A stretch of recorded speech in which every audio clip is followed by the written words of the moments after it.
Welcome, welcome, welcome, everybody. Thank you for being here. It's part of our ongoing discussion with academia and people from the media, people from the left, people from the right, whatever perspective. We don't care. We just want to have intelligent conversations about a serious topic affecting America today, political polarization and the potential for national divorce.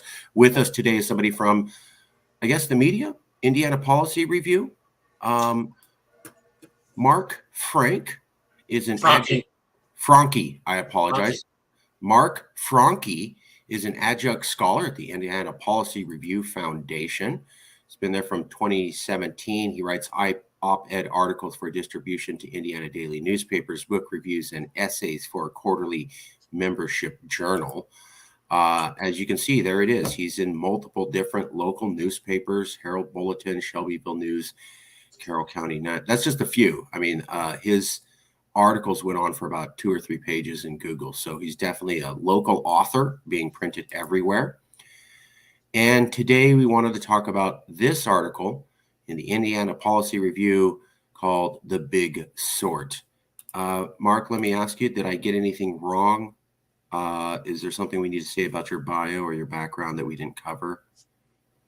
No, I'm just retired from higher education administration, and for about 10 years now, and I've gotten active with the Indiana Policy Review. So it's like a hobby, but it's also something that takes a couple of my my hobbies, if you will, into account. I love to read and I love to write, and so I get to do both for the Indiana Policy Review. Can we ask what the university was that you worked at before? In Fort Wayne, it was Indiana University, Purdue University, Fort Wayne. It was a campus of about 15,000 students. My last job was as the enrollment executive. I worked mostly in the financial side of administration. Okay. Let's go to the article. Indiana Policy Review, March 9th, 2022, last year. Why did you decide to write this article in March of last year? And why did you think it was important? Besides talking to you as a scholar, an adjunct researcher, I want to talk to you as just an American who's been living here at the same time. What's going on a year ago around this time where you thought this is an important topic and it needs to be covered? Why did you feel an impetus to write this article at that particular time? What did you see? Well, I've been writing on this topic probably since day one. One of the things back in 2017, 2018, when I started writing, one of my avocational interests obviously is history and the Roman Republic. And our founders tended to look to the Roman Republic as some kind of paragon of what Republican government could be like, but it was actually a very flawed system.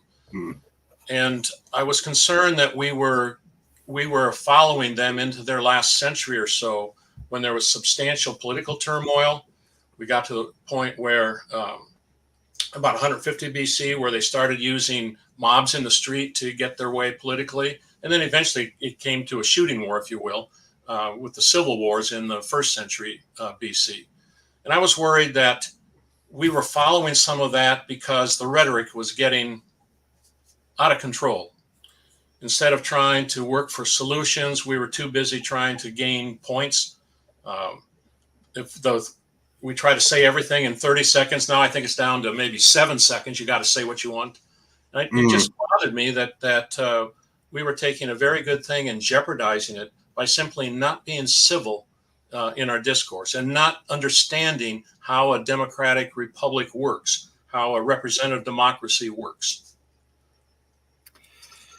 I remember learning about Rome and the Republic, and yeah, they had a democratic period for a little while, ended by Caesar's, I understand. But one of my favorite stories was that while they were democratic, it was still with many problems. They had a burned down Senate House in front of the rebuilt Senate House. And that was one of their best periods of democracy because it terrified the senators that you better be responsive to the people or they'll burn the whole thing down. I can only imagine that if in Washington, D.C., you roll up to Washington, D.C., and there's one Washington, D.C. that's just heap of rubble right in front of the rebuilt one. And that's just to remind everybody in Congress, this is what happens last time. I mean, wow, what an incredible way to hold people's imaginations to democracy. Why is, do you notice America more polarized than in the past? I'm not trying to be mean, but you look like you've been around for a little while. Have things been better before? Are they noticeably worse now? When did you notice they started to take a turn where you're like, wow, that is definitely different than before and headed downhill? When did you start noticing these trends, and are they bad trends? Or is it just, it's overblown, it's nothing really to worry about, we're fine, we've had tough times before in the past? Or is this something unique and worth the attention of, let's say, a burned down Senate building? Well, I grew up in the 50s, and I realize I get too nostalgic. That was just a perfect decade in my mind. I like Ike. Everybody seemed to have a common sense of direction. Sure, the Cold War was going on, and we went through the drills in school to get under your desk in case a missile came or whatever. But for the most part, there was just kind of a common cultural understanding. I think the way civics courses were being taught was about all the good things of America, how we were a strong nation, how we could respond to challenges. And I went to college in the late 60s, and you know what was going on then. Yeah. And even then, though, on our campus, I was a member of Young Americans for Freedom, and we had our local kind of SDS spinoff. And personally, we got along fine. We loved debating each other. And we saw it as something that we needed to do, but it never became personal, and it never got to the point where we were trying to incite others or whatever. Somewhere from there, then I got a wife and kids and had to focus on other things. So I would say probably, I don't know. I can't pinpoint a particular time. I think it snuck up on me like it did everybody else. And that's why I started writing about it about 5 years ago. Okay. That I was seeing too many commonalities with Republican Rome in its last years. About 5 years ago, not saying that's the moment, but about 5 years ago, you can definitely place it as, wow, things are appearing like Republican Rome. Yeah, and I was naive enough to write things like, well, we're not that bad. We're never going to get to violence. But then what happened? We had our cities on fire. I mean, I'm not blaming this on COVID. COVID probably just found the fissure and wedged into it and split it farther apart. But the things I thought in 2018, 2019, okay, that was Rome, we're America, that would never happen here. A lot of those have been happening. That's a startling admission. So 5 years ago, you started noticing something and you said, well, it's not going to get to this level. And then it got to that level. I've noticed that with people. I've talked to a lot of professors here as part of this series. And for many of them, I would ask them, you wrote your paper 2 or 3 years ago on political polarization. Is it worse now? And all of them would say yes. Like, it's noticeably different and significantly worse than just 2 or 3 years ago. You're going back 5. Yeah, of course. What's the problem? What do you notice now or started noticing 5 years ago? And how is it different than the 1950s? Succinctly, you basically already answered this, but for somebody just tuning in, succinctly, like, what did we have in the 1950s and we don't have now? Like, it's just almost gone. And it was a quintessential piece. I think you were pointing out the ability to argue respectfully with each other. You were saying you're part of the Young Americans for Freedom versus SDS. I think that's the Students for Democratic Socialism. Is that right? Well, it was Students for Democratic Society, the group on my campus. I went to the campus I worked at and I'm working my whole career at. They were not some of the SDS just got violent and were burning buildings and whatever. Our group was hardly that, but they wanted to be the left-wing option on campus. So you were the right-wing option and they were the left-wing option, and you guys may fiercely disagree, but there was no violence. I'm assuming you didn't even yell curse words at each other at that time. And now you can see how it works, right? We have Chris Cuomo on CNN, and I'm not a big Trump fan either, not a big MAGA fan, but Chris Cuomo goes on CNN and says, sometimes when people disagree with you politically, it's okay to punch them in the face. Said that on TV, wasn't rebuked. I mean, he got removed later on, but that's because of something he did for his brother, not for this. So is that a good sign to see politicians say, if you see someone from the opposite party, run up to them in a restaurant and harass them, go after their family members and harass them? If somebody's from a different political persuasion, punch them in the face. Are these good signs or bad signs? I can't imagine somebody arguing those are good signs. You'd be surprised. I know they do it, and I try to understand how other people think, but boy, I don't know. There's either something logically wrong with the way they've come to that conclusion, or they have a set of beliefs are certainly opposite mine about what a democratic polity should be like and how it should operate. Let me ask you a question. I've talked to a couple people, and they said, and I want to get your opinion about this. So they said, yeah, the 60s was a time of great polarization, just like now. But it was more violent than now. A lot more violence. People, Kent State Massacre. One person was shot, but bombings, etc., on recruiting stations. But the one thing I did hear from all of them was, in the 1960s, you had a faith in common institutions. So everybody believed in the authority of the Supreme Court. Everybody believed in Congress. Everybody believed that, when the national election happened, that was the person who won. Maybe I don't like Nixon, but he won. We have to deal with it. Now what we have is the lowest faith of all Americans in Congress, the Supreme Court, the House, the Senate, the FBI. The only thing with high American support anymore is the military, according to Pew Research. And we have it where in 2016, one side says, I don't think your guy won the election, and I'm going to hold that belief for the next 4 years. And then 2020, the other side goes, I don't think your guy won, and I'm going to hold that belief for the next 4 years. Was there anything remotely like that going on in the 1960s, or is this a new, scary era of America we've never entered into before?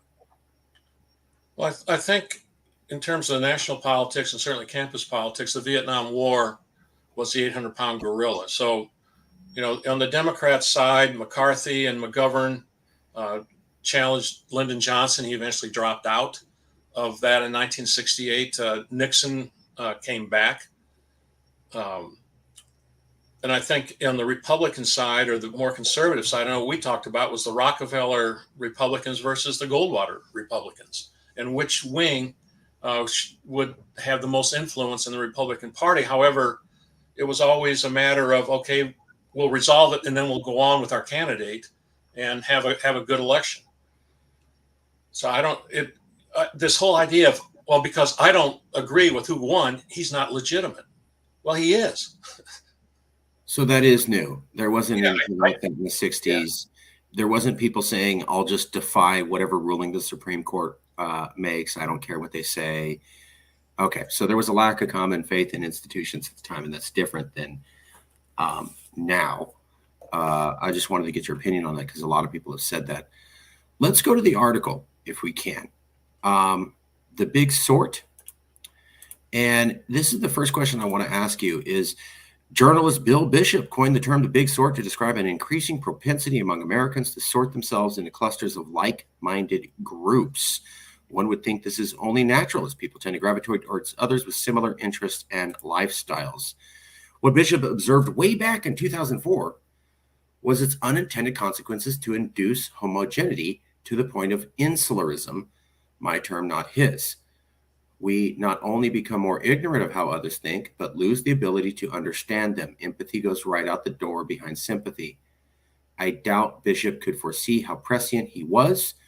Who would have thought things would become this polarized this quickly? It's not just a matter of red and blue states break the voting down by county or congressional district, and polarization becomes even more pronounced. Is Bill Bishop's concept of the big sort real?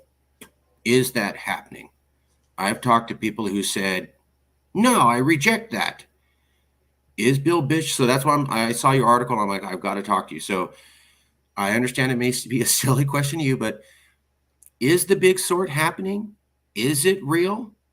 Is it something to pay attention to? Has it been going on for decades? Your opinion, sir. Well, I've been writing about it for 5 years or so, and actually, I decided to circle back on this topic. Writing a weekly op-ed means I've got to come up with a lot of topics, but I have a lot of latitude that my editor gives me on behalf of the Indiana Policy Review. And so I keep coming back to this lack of civility in our society. And I started writing this, and that's when I found out about this book that Bishop had written, and he called it The Big Sort. And so I thought, that's a great way to describe it. And so I attributed that obviously to him, that I was borrowing his term to explain what was going on. But he's mostly right. If you look around the people you hang out with, I'm looking out a window here on my cul-de-sac. Well, even though we're at different ages, we've got a lot of retirees, we've got a couple of young families. We tend to be mostly religious here, more conservative. And that's not because we have any kind of, on our street, a questionnaire you have to fill out before we allow you in. You just naturally tend towards people like you. You go to church with people who believe with you.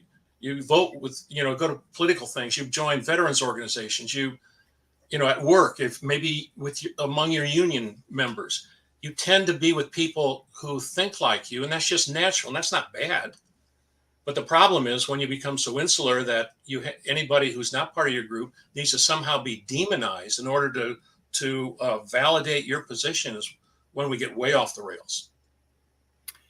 So you feel the big sort is real. It's been going on for a while. Bill Bishop has a point. We are basically, since 1992, I'm sure you may have a better definition, but basically since 1992, Americans have been moving and sorting themselves into ideological like-minded communities. So you're the conservative in Austin, Texas, you move to California. You're the liberal in San Francisco. You're the conservative liberal San Francisco, you move to Texas. You're the liberal in Texas, you move to San Francisco, et cetera. And that has radically changed the way that we can hold elected offices. What's resulted is landslide voting election counties have exploded, where you go back to the 1950s, and yes, there were Republicans, and yes, there were Democrats, and yes, they weren't always nice to each other, of course.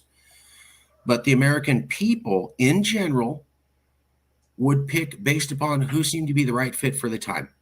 Maybe we voted for Obama. Then the next year we voted for McCain. Who fit? And now what we have is, don't ever run here if you're not a Republican. There's no chance you're ever going to win. Don't ever run here if you're a Democrat. There's no chance you're going to win. Every Democrat in this county wins by 20 percentage points over the Republican. Every Republican in this county wins by 20 percentage points over the Democrat. There is no competition. There is no chance of competition. There's basically locked in districts. And what I noticed from Bill Bishop was he was pointing out how it used to not be that way. Used to have competitive districts. And now we're almost all landslide election counties. You better be hardcore red or hardcore blue and not in the middle, or there's no place for you. Yeah. Is that what you've seen? Does that seem to be a reasonable theory? You're in Indiana. Does that make sense to you? The history of Indiana politics, and I'm not the expert on this. We have others in our foundation who focus more on this, but we used to have the state house change from Democrat to Republican frequently. The Democrats were conservative Democrats across the national model or national spectrum. The Republicans were more moderate maybe than, say, certainly the Goldwater wing. But somehow we have those elections, and there seemed to be a consensus of, okay, we move on, and then we have another election. But Indiana now has gotten very red in terms of our state legislature. They have a supermajority there. The governor is Republican now. It hasn't been that long since we've had a Democrat governor. Somehow we've had Democrat senators. Now, how can the whole state vote red and we have a Democrat senator? I'm not going to touch that at Yeah. all with a 10-foot pole. Sorry. Well, and so there are times when the candidate makes a big difference, and one can run against the grain or swim upstream if someone is a good candidate and is fortunate enough to run against a weak one. So it's not that far in our past when this was still possible, even here in Indiana. I can't speak to the coastal cities that are so heavily blue that no Republican runs. But I imagine I can imagine why that happens there. If you always hang out with the same people, how many new ideas are you going to hear? I mean, that's it. Let me show you the maps, just because you are really well versed on this. And I was really looking forward to talking to you because I showed these maps to at least a couple people, and they literally held up their hand and go, "I reject that map." It was one of the most bizarre things I had seen. This is the map, and it's from just a little bit of background for everybody. This is from the New York Times, came out in 2016.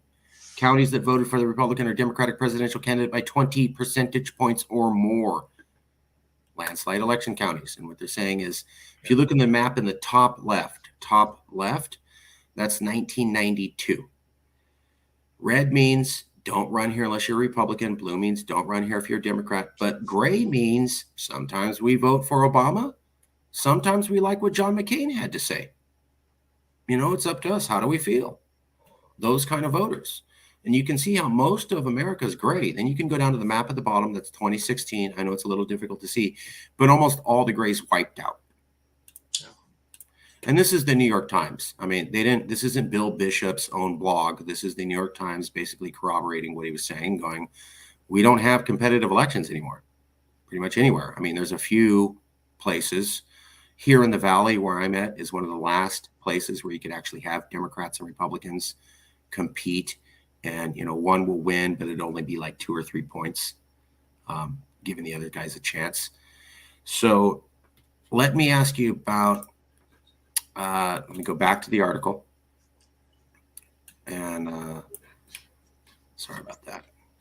We'll lock this in real quick. Here we go. This is what I want to ask you about. How bad is it? Hoover's vital signs poll. Let me make sure this is showing. Sorry. Yeah, there we go. I'll read this for everybody. Hoover's vital signs poll is designated as an attempt to determine the extent to which polarization and partisanship impede constructive policymaking and political leaders' ability to find common ground in confronting the most pressing issues facing the nation. Good luck with that, especially after reading some of the results. There are 132 questions in the poll, and not all present a bleak outlook on our future. Yet, several questions focus on the issue Bishop raised 18 years ago, 2 decades ago, and confirm his hypothesis.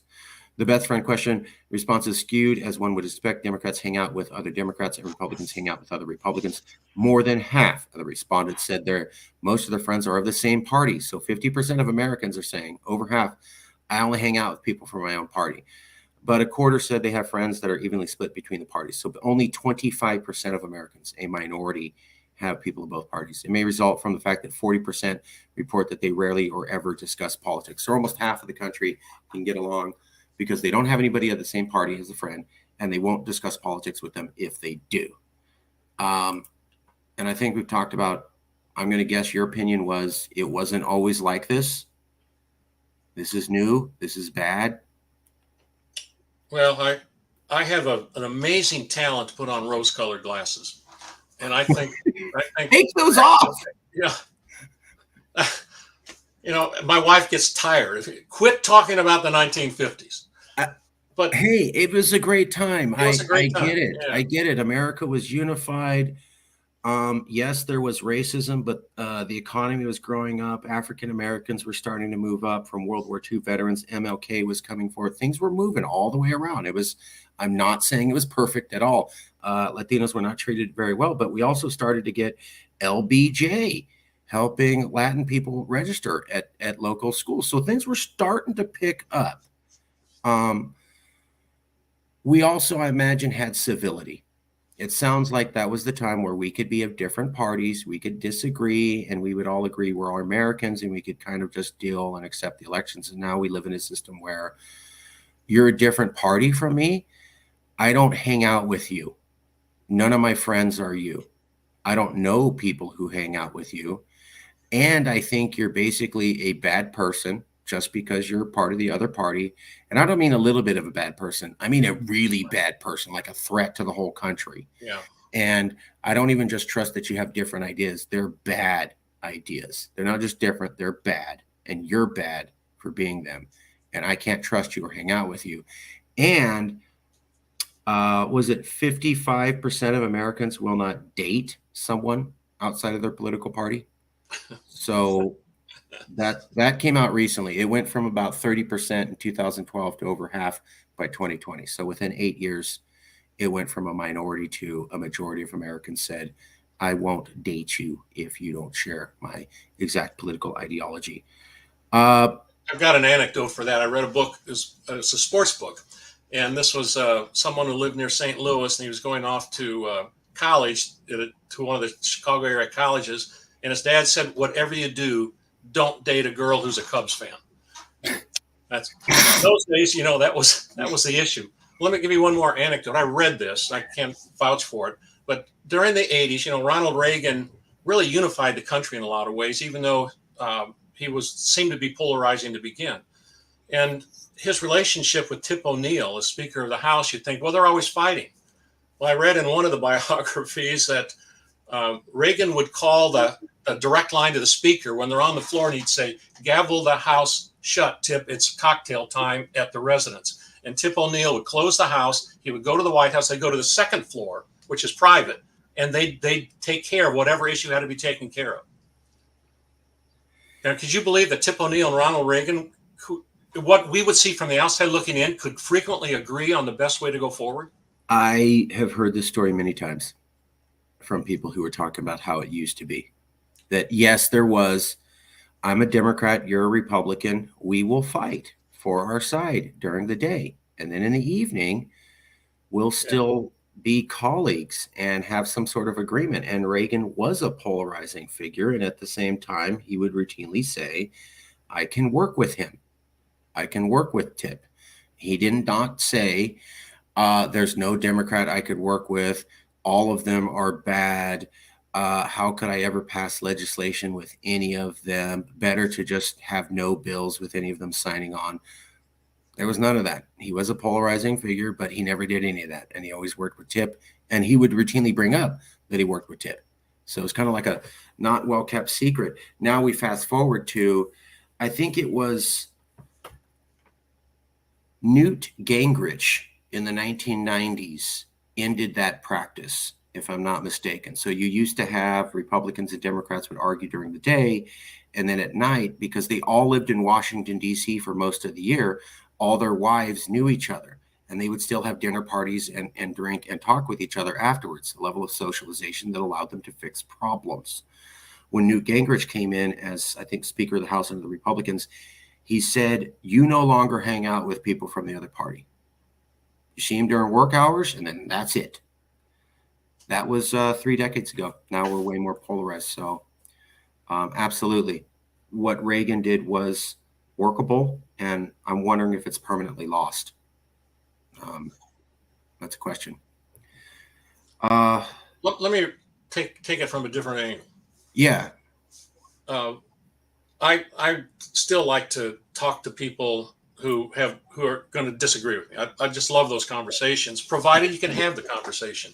Right. I don't like even talking to people I agree with anymore because they can't go more than 30 seconds on a topic because all they know is what they've seen on CNN or Fox or MSNBC, and those are all 30-second headlines. Yeah. And we'll be at a party or whatever, and these are all people probably vote the same way I do, agree 90% with me, and after 3 minutes, I'd said, I don't want to sit in here while you change the subject continually based on the last soundbite you heard. Nobody can think deeply anymore, I don't think. Yeah, I'm trying to do a news show with a couple colleagues, and we'll say, hey, this is the issue we're going to talk about. And then the day before the show, scrap that. This is what I saw on CNN in the news. Let's do this instead. And I'm like, this is dumb. Yeah, absolutely. Let me ask you, when Marjorie Taylor Greene came out on President's Day and said, we need a national divorce because red and blue can't live together. And I'm not asking you for your opinion of her. Some people like her, some people don't like her. Her statement was, whether you like it or not, inartful, and left a lot of ambiguity that she needed to clear up later on. But is she right? And also, before you answer, in response, a lot of the media on the left and the right, the day after she said that, said, oh, yeah, there's no real division. And then a month later, they go, okay, well, maybe there is division. But if there is, it's really just because of social media. And if there is, it's really just because of polarizing politicians. And if we could just get rid of polarizing politicians and polarizing social media, everything snaps back together. Humpty Dumpty snaps back together, sits right back on that wall. Is that true? Well, first of all, these polarizing politicians were elected by us. They still have to be elected, Okay. one way or another. They have to get through primaries and whatever. But I should tell you, I listened to your interview with Francis Buckley this morning. Oh, on this topic. He is a scholar I really admire. I loved his book. Good man. I thought he had a really good solution for what the issue is, which means going back to the federalism of the founders, how they envisioned the country. But going to the marriage analogy, if you're having problem with your marriage, you don't immediately file for divorce. You try to work it out, right? Okay. And the pledge you make when you get married is till death do us part, right? And Ooh. As a nation, we've come together. You can argue about is it a perpetual union or not? I think the preponderance of the evidence or the scholarly opinion is that yes, it is. It's a perpetual union. We just need to make it work out. Okay. Put egos aside. All right. I'll come back to the main question, but one of the things they said to get at what you're getting at was there was a Utah governor who said, we don't need national divorce, we need marriage counseling. You have admitted that America's very sorted out over 3 decades. You've also admitted that we now live in a time where people don't have faith in common institutions, can't talk to each other, won't even date each other. What does marriage counseling look like for a population that is in some ways more polarized than the 1960s and at the level of 200 to 300 million people? Who does that and how does it get accomplished? It would be nice. We mentioned Ronald Reagan, and he came out with a very positive message. Remember, his re-election campaign was "It's Morning Again in America." I mean, I remember the first election I actually paid attention to was 1960, and John Kennedy said a lot of things. And then in his inaugural speech, said a lot of these things again that people say, yeah, we believe that. We can rally behind it. Is it too late for a Kennedy or a Nixon? Or, I'm sorry, a Kennedy or a Reagan anymore?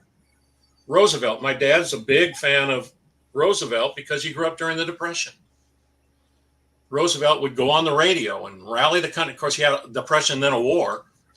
So there somehow, maybe those times are gone. I don't know. Well, who would that person be? Can you name anyone that you know of with any serious reputation at all? It could be state level, whatever.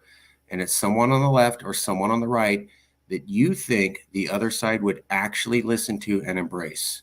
Name one person in American politics today with some standing who could be that marriage counselor. I can't. What? What? There must be someone there. Okay. All right. I've asked 35 professors and no one could name anyone. But hey, maybe they're there. And I always ask the same question, like, who is this person? Where are they? Because what I see is Tulsi Gabbard was a liberal and liked by Republicans, and the Democrats destroyed her name. No way are you going to run. And then I see one of the Kennedy's kids running again, and he's a Democrat, and he's trying to take some anti-vax stance or something like that to reach out to the middle ground, and he is being pounded to death by mainstream media and the Democratic Party. And then I saw Bernie Sanders, who was super liberal, but I know a lot of Republicans who said, hey, if he won, I would accept it, because I could see there was so much enthusiasm for him versus Biden. And the Democratic Party also trashed him into the ground. So I'm just wondering who this person is and if they'll ever be allowed to see the light of day. Well, the nice thing about being my age is I don't have to face reality anymore. Oh, okay. So, in fact, my column for next week, I'm talking to a group of colleagues with the Indiana Policy Review Foundation, trying to say what characteristics are needed in the kind of person you just talked about. And what I'm doing is I've taken 6 of the founders, and I've taken their most positive and productive personality trait and itemized each one, and saying this is what a perfect leader would be. Now, those 6 were able to hang together for close to 30 years before it finally all fell apart. It could have been they couldn't stand success. They finally accomplished what they needed to accomplish, and there was no threat, no common thing anymore. But you talk about a dream team, you talk about the greatest generation. You can't ever find the extent, the quality that group had. And here we are 240 years later or whatever, and this country still survives, even though we're starting to do our best to break it up. I think it was because they didn't have a power structure in America and elites who could say you get to speak and you don't get to speak. And what you had was, if you were really smart, people started paying attention.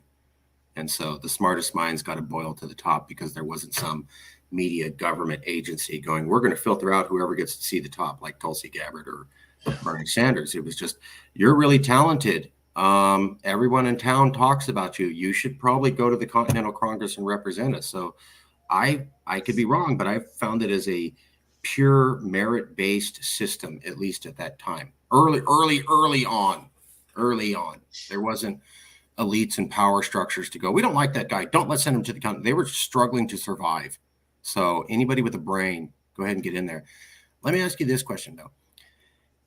When Marjorie Taylor Greene said, national divorce, can't get along, a lot of people said, no, social media. If we just fix social media, that'll calm everyone down. And if we just change the laws for extreme politicians, that'll calm everybody down. And maybe if we regulate gerrymandering, that'll calm everybody down. Here's my question. Gerrymandering wasn't really a problem until 2010. You could maybe push it to 2000 if you want. Historians really say 2010. Social media wasn't really a problem until 2015. You could push it to 2010 if you want. Extreme politicians started the last 2 years of Trump's administration. The big sort predates all of those by 15 to 20 years. And yet 30 different newspapers mentioned gerrymandering, extreme politicians, and social media, and made absolutely no mention of the big sort at all, even though it predates all these other things by 2 decades. Why would 30 different newspapers across America all accidentally forget to mention the big sort while using these others as the culprits? Well, I'll try to be kind. If you want, don't have to. I think, and I'm not a professional journalist.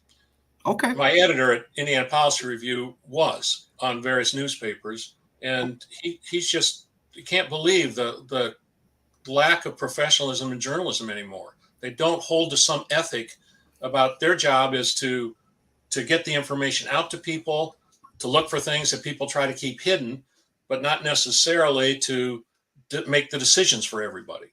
And I think going back to, we're talking about the founding era, one of the things that was happening then, and in the book I'm writing a review on right now, talks about the conversation, the constitutional conversation. And it started in the 1760s. And these people got the trust of the electorate because they were seen, they were heard, they said things that made sense. They made every effort to communicate. And this is all before mass media or social media or whatever. They used broadsides, they used public speeches, letters of correspondence. And the whole idea was that and this is kind of a provocative statement. I'm not sure I'm going to deal with it yet, but that the Constitution didn't come about because of those, what was it, 55 or whatever men in Philadelphia, but because of the 3 million Americans who all got engaged in that and saw that as a national project. I love that. I haven't decided if he's right about that yet, but it's an interesting statement. Well, I'm not super versed on the history, but I can point out around 1830s, before the Civil War, when America more resembled the founding fathers generation than modern America. The Civil War changed things. So we're before that. 1830s closer to 1790 than it is 1880. At that time, you had a Frenchman known as Alexis de Tocqueville, who traveled through America. And one of the things that I remember learning about him that got me was he said everywhere he went, anybody he could talk to was well read and well informed, because every single town had 5 different independent newspapers. Yeah. There was no way anyone could control the media. Everybody had their own opinion. Information was free and information was contested. Multiple different independent news sources, and people would read something on the left and the center and the right, and they'd be informed of all these views. And slowly you'd get consensus across the country from these independent newspapers and their local communities coming to some sort of term. That's all wiped out now. We have 5 corporations that run all media in America. Right. So let me ask you, why can't people who are in the media mention a situation that predates all these other things by 20 years? Why do they have to go, oh, it's elite politicians, it's extreme social media algorithms? And the other thing that gets me is, it's not like the big sort hasn't been reported. It was covered in the New York Times, it was covered in Washington Post. NPR did 3 different articles over it over 15 years. This has been mainstream news. And yet when it came time after Marjorie Taylor Greene puts the flashlight on polarization, big sort, who heard of that? I heard of social media algorithms and elite politicians. Why completely ignore the theory that you focused on in your essay? Why would people do that? Why would 30 reporters from around America do that for every major publication, and not one of them could do what you did, mention the big sort? Why do you think that happened? And why do you think that happened 3 months ago? Do you think that they knew it and ignored it, or they just didn't do the research work to find out about it? My theory is this. This is a theory I have. We can come up with a law to change social media companies. We can come up with a law to change gerrymandering. We can come up with a law to make extreme politicians a little more controlled, and it's easier to get more moderate politicians. And that's something that could be done in Congress. Theoretically, if everybody came together, you could fix those things with some legislation. If the big sort is the culprit, there is no quick fix. There is no law. There is nothing Congress can do. It's going to be a 30-year period of 300 million Americans slowly culturally changing their mind and resorting themselves over decades. And a slow cultural revolution that requires 300 million people over decades is difficult. You can't predict that it's going to win, and who knows? Better to go with something that's a lot more easier to do. Hey, everybody, we passed a law in Congress, and now social media companies are regulated. Everything's fixed. Oh, you want to talk about a problem that can't be fixed soon and quickly and is going to be hard work and labor and difficult and depressing and takes years and requires everybody to get involved? That's just depressing. Let's not talk about that. Let's talk about happy stuff. Well, that's what I think's going on. Let me give you a historical example. Maybe it disproves your point, or maybe it's just the exception that proves the rule. Back in when the Constitution was being written and then being taken to the states for adoption, in Massachusetts, there was a big split between the Boston-located elite, so to speak, and the western part of Massachusetts, which are all hardscrabble farmers. They were living day to day and whatever, and they were very anti-federalist, but somehow they were convinced when the Massachusetts Convention met to endorse or ratify the Constitution to kind of come along. But it took some time. And in fact, if you look at the state of New York, the Federalist Papers were written specifically to change the attitude of New Yorkers to support the Constitution. Brilliant work.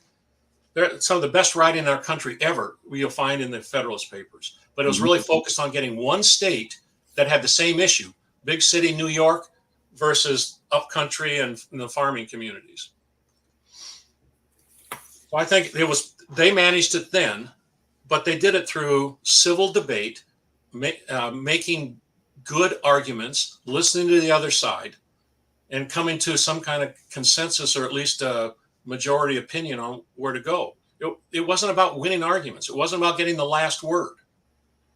And you didn't win the argument by telling the other side telling everybody how evil the other side is. You won it by saying how your idea was better and would help everybody more. And that was all within like 4 or 5 years. Is that right? Oh, within 2 years, yeah. 2 years. So less than 2 years. Papers brought all these people together in a culture rather quickly. That's a good point. That's a good point. Who would write the Federalist Papers now to unite Donald Trump and Alexandria Ocasio-Cortez, where they would read this common pamphlet or report and go, you know what? We have more in common with each other. Who is that writer? And do they exist? And have they written anything? Well, I wouldn't write to them. I'd write to the people who voted for them. Okay. Because they have too much ego invested in all this. Who is the person then who could write an essay to the hardcore MAGA supporters and the hardcore members of the downtown Bronx that are in AOC's district that would bring them all together and say, you know what, we really are all Americans? Who is that writer? Do they write things now we could look at? Well, I think one of the best writers right now is George Will.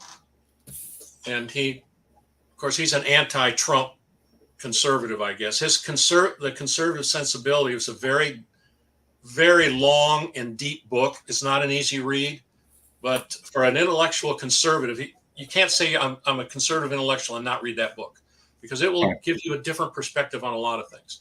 We talked about Francis Buckley. He's an amazing writer. He ought to write more. But I guess, he needs to write in some kind of venue where he gets to more people, I think. Because he's taken an explosive issue and said, well, it doesn't have to blow up. The bomb doesn't have to blow up. True.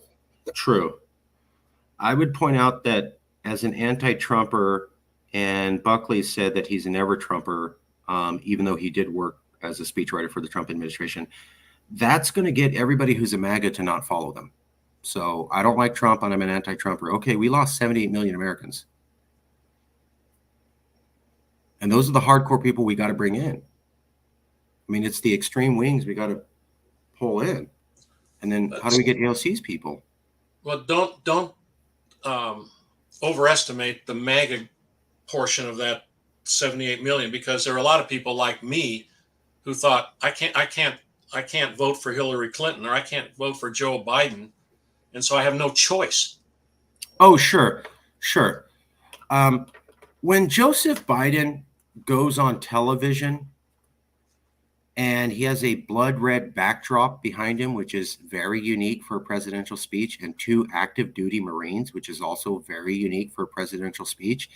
And then he seems to say that 78 million Americans who voted for Trump are, quote, enemies of the state. Yeah. Was that a good thing? Did that make you feel warm inside? I wrote the column right after his inaugural address. I said, okay, let's take President Biden at his word. Here's what he says he's going to do, and I'll give him 90 days to see if he follows up on that. Well, you can imagine how I followed up in 90 days. Just saying, it's... He had such an opportunity to unify the country, at least unify a large enough majority of the country, say we want to get past all this bitterness, all this acrimony, and then he just doubled down on it. So what if I told you that I've done interviews with people and I brought this up about Joseph Biden's speech and saying 78 million Americans are enemies of the state? Now that's super polarizing.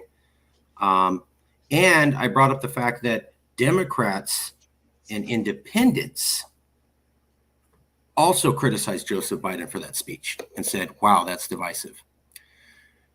I've talked to quite a few liberals who said he wasn't hardcore enough. Wow. Should have done more. Kind of a weak version. Should have done more. Oh, did he make them upset? Tough. Good. They deserve it. And I go, that's 78 million people is a lot of people to kind of just displace or push off to the side. It's almost a third of the country. Screw them. Good sign? Bad sign? Well, maybe this is where the big sword is helping me, because I don't think I can count on more than one hand people who would have that attitude of my acquaintances. Right. Right. And I'm here in California, and I can tell you they're all over the place. I remember after January 6th, I was watching January 6th on the thing, and I think it was a coup. You don't have to agree. That's fine. I'm not here for that. But I had two different friends who were liberals. One was in San Diego and one was in northern LA. They do not know each other. So two liberals in California the day of January 6th don't know each other. I'm talking to both of them on the phone. January 6th, January 6th. Oh my God, oh my God. Both of them said, and they don't know each other. We should have stood all 300 of those people up and shot them live on TV to set a good example. Two different people who don't know each other came up with the exact same idea on the same day. What that tells me, because I believe in the cockroach theory, if you see one, there's a whole nest. It's not just one. So if two different people who don't know each other had that idea on the same day, I can only imagine the millions of other Californians who did too. Pretty bad, right? Hey, let's gun down 300 Americans live on television to set the right message. Good sign? Bad sign? You wouldn't see people in your part of town, right? But they're all over here in Cali. I don't have to throw a rock very far to find those people who say that. But I'd imagine you don't have them there. And what that looks at is that you and I are kind of exemplifications of the big sword. I got to tell you, me personally, that sort of language terrifies me and scares me. I don't like seeing fellow liberals talk that way. I don't like Americans talking that way about any Americans. If they were saying, hey, give them a fair trial, and if they have to go to prison for life, that'd be one thing. They said shoot them. I kind of watch for over the top extremist statements out of the MAGA people, or there are a lot of pro-Trump people around here, mainly because he seemed to be such the anti-politician for them. But I said, he promised to drain the swamp. He didn't get that done. He even had for 2 years a Republican Congress who should have passed everything he wanted. I mean, he says things, and everybody says, well, I'm embarrassed by what he says, but I like 80% of his policies. Okay, a lot of his policies I thought as a conservative were good, but the man couldn't be the leader of our country. You don't put somebody up there who's an embarrassment, who says embarrassing things. And here we are again. We got another one that does that. Thank you. Thank you for admitting there was a George W. Bush. Thank you. Most people want to forget that. Thank you.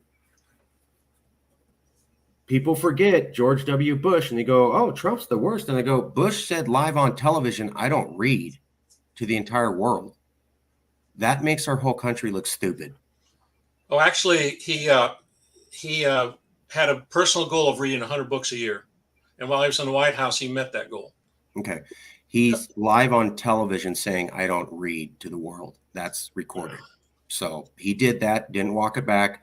Nobody apologized. So I don't think that's a good message for saying we're smart people. He also said we're going to start a crusade in the Middle East. Wow, did he walk into it on that one?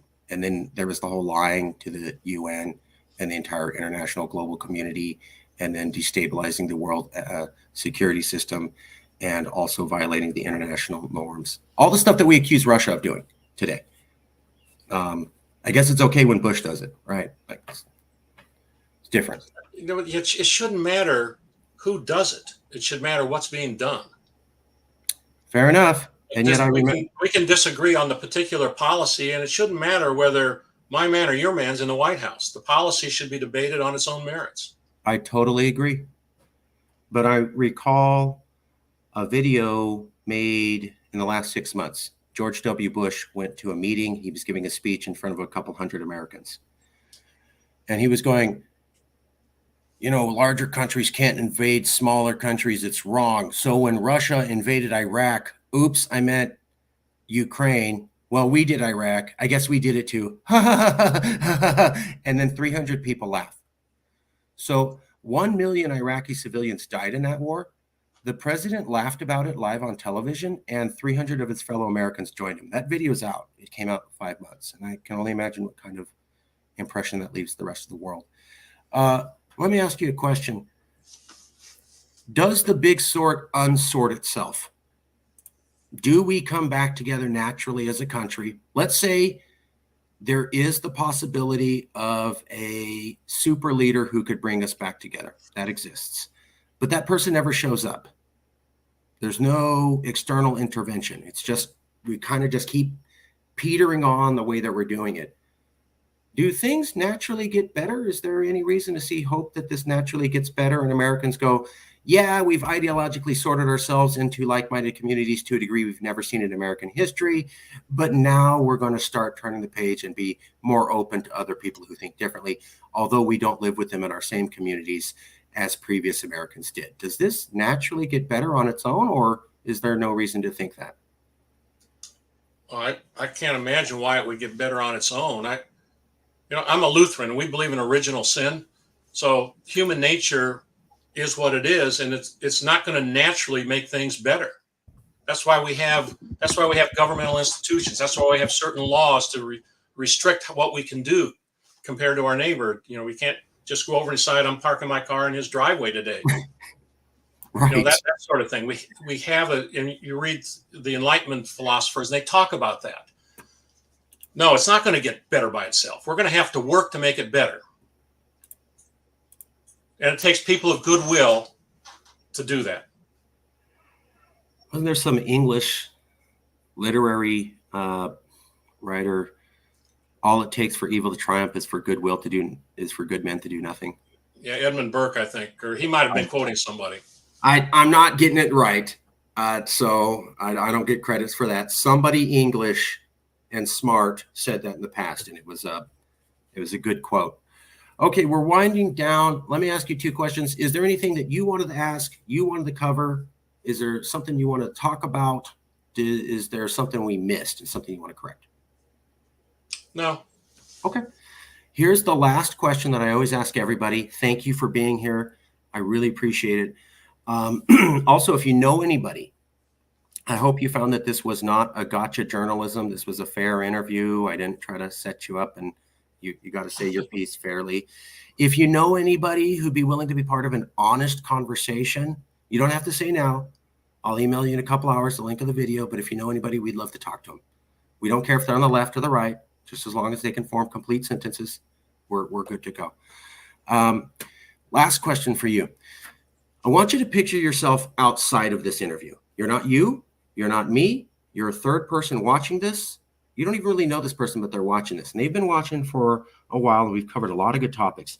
5 days from now, they're saying, I remember this interview, this guy and this writer and this other guy, and it was a lot of good stuff, but there was this one thing the interview guest said, and I just can't get it out of my head. What is that one thing you want a random person you've never met to not be able to get out of their head 5 days from now? Be civil. Be civil with each other. Ratchet down the rhetoric and try to unite to find. Liberals and conservatives disagree on solutions, but they don't really disagree on what the problem is. They just have different ways of getting at the solution. We need to go back to that.